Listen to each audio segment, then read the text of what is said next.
ಮಾಳಿಕೆ 7 ಮಾಳಿಕೆ ವಿಶೇಷ ಸಕ್ರಿಯ ಲೇಖಕರು ತಿಂಗಳ ವಿಶೇಷ ಲೇಖಕ ಕೌಶಿಕ್ ಕೂಡುರಸ್ತೆ ಅವರ ಕಾದಂಬರಿಗಳು. ಪುಸ್ತಕ ಪರಿಚಯ 20. ಪುಸ್ತಕದ ಹೆಸರು ಆತ್ಮೀಯ. ಲೇಖಕರು ಕೌಶಿಕ್ ಕೂಡುರಸ್ತೆ. ಅಭಿಪ್ರಾಯ ಕವಿತಾ ಭಟ್ ಮತ್ತು ಓದುತ್ತಿರುವವರು ಶಿಲ್ಪಾ ಮಲ್ಲೇಶ್.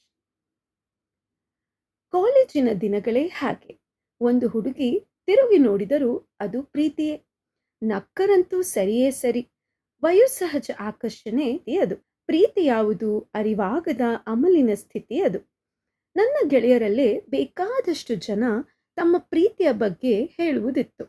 ಆಗಲ ನಾನು ಎರಡೆರಡು ಬಾರಿ ಕೇಳುತ್ತಿದ್ದೆ, ನಿಜವಾಗಲೂ ಪ್ರೀತಿನ ಎಂದು. ಸ್ವತಃ ಅವರೇ ಗೊಂದಲಕ್ಕೊಳಗಾಗಿ ಸರಿಯಾಗಿ ಹೇಳಲಾಗದೆ ನನ್ನ ಮೇಲೆಯೇ ಕೋಪಿಸಿಕೊಳ್ಳುವುದಿತ್ತು.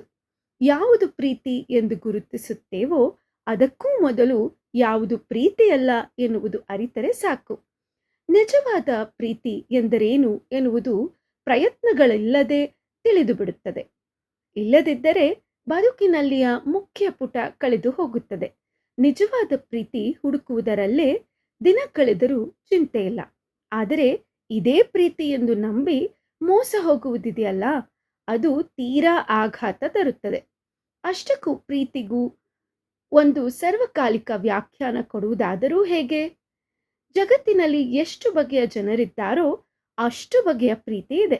ಅವರವರ ದೃಷ್ಟಿಕೋನಕ್ಕೆ ದಕ್ಕಿದ ಭಾವವೇ ಪ್ರೀತಿ. ಮೌನವಾಗಿ ಒಳಗೊಳಗೆ ಪ್ರೀತಿಸುವುದೇ ಕೆಲವರಿಗೆ ಪ್ರೀತಿಯಾದರೆ, ಆಡಂಬರದ್ದು ಇನ್ನು ಕೆಲವರಿಗೆ. ಅಗತ್ಯಕ್ಕೂ ಸ್ವಾರ್ಥಕ್ಕೂ ಪ್ರೀತಿ ಹುಟ್ಟುವುದಿದೆ. ಆದರೆ ಗಂಡು ಹೆಣ್ಣು, ದೈಹಿಕ ಆಕರ್ಷಣೆ ವಿಕರ್ಷಣೆ, ಆಸ್ತಿ ಅಂತಸ್ತು, ಲಾಭ ನಷ್ಟ, ವಯಸ್ಸು ಅಂತರ ಇವುಗಳ ಅಡೆತಡೆಯಿಲ್ಲದೆ ಯಾವುದೇ ನಿರ್ಬಂಧಗಳಿಗೆ ಒಳಪಡದ ಪ್ರೀತಿಯೇ ಪವಿತ್ರವಾದದ್ದು. ಇಂತಹ ಪ್ರೀತಿ ಕಾದಂಬರಿಗಳಲ್ಲಿಯ ಕಲ್ಪಿತ ಪಾತ್ರಗಳಿಗೆ ಮಾತ್ರ ಸೀಮಿತ ಎಂದುಕೊಳ್ಳಬೇಕಿಲ್ಲ. ಹಾಗೆ ಬದುಕುವವರು ಬೇಕಾದಷ್ಟು ಅಲ್ಲದಿದ್ದರೂ ಕೆಲವರಾದರೂ ನಮ್ಮೊಂದಿಗೆ ಇದ್ದಾರೆ. ಅಂತಹದೇ ನೈಜ ಘಟನೆಯ ಕಿರು ಪುಸ್ತಕ ಈ ಆತ್ಮೀಯ. ಬಡತನದಲ್ಲೇ ಬೆಳೆದು ಡಾಕ್ಟರ್ ಆಗುವ ಕನಸು ಕಂಡು ಅದರ ಬೆನ್ನತ್ತಿ ಬೆಂಗಳೂರಿನಂತಹ ಭೂತದ ಹೊಟ್ಟೆಯೊಳಗೊಕ್ಕ ಧೈರ್ಯವಂತೆ ಹುಡುಗಿ ಸುನೀತಾ. ವಯೋಸಹಜ ಆಕರ್ಷಣೆಗೂ ಒಳಗಾಗಿ ಪ್ರೀತಿಯಲ್ಲಿ ಪೆಟ್ಟು ತಿಂದದ್ದೂ ಇದೆ. ಅದನ್ನು ಪ್ರಾಮಾಣಿಕವಾಗಿ ಒಪ್ಪಿ ಹಿಂದೆ ಸರಿಯುವ ಛಾತಿಯೂ ಇದೆ. ಎಂತಹ ಕಷ್ಟದ ಸ್ಥಿತಿಯಲ್ಲೂ ಮಾಸದ ಅವಳ ಜೀವನ ಪ್ರೀತಿಗೆ ಬಹುದೊಡ್ಡ ಸವಾಲಾಗಿ ನಿಲ್ಲುವುದು ರಸ್ತೆ ಅಪಘಾತ. ಒಂದು ಹುಡುಗಿಗೆ ಇರಬೇಕಾದ ಮುಖ್ಯ ಅಳತೆಗೋಲು ಕನಿಷ್ಠ ಮಟ್ಟದ್ದಾದರೂ ಸರಿಯೇ, ಅದು ಸೌಂದರ್ಯವೇ ಎಂದು ನಂಬುವವರಿದ್ದಾರೆ. ಸುಂದರಿಯಾದ ಸುನೀತಾ ಅಪಘಾತದಲ್ಲಿ ತನ್ನ ಮುಖವನ್ನೇ ಕಳೆದುಕೊಳ್ಳುತ್ತಾಳೆ. ಆದರೂ ಬಾಹ್ಯ ಸೌಂದರ್ಯಕ್ಕೆ ಬೆಲೆ ಕೊಡುವ ಸಮಾಜದ ನಡುವೆಯೂ ಬದುಕಬೇಕೆನ್ನುವ ಅವಳ ಆತ್ಮಸ್ಥೈರ್ಯ ಅಗಾಧವಾದದ್ದು.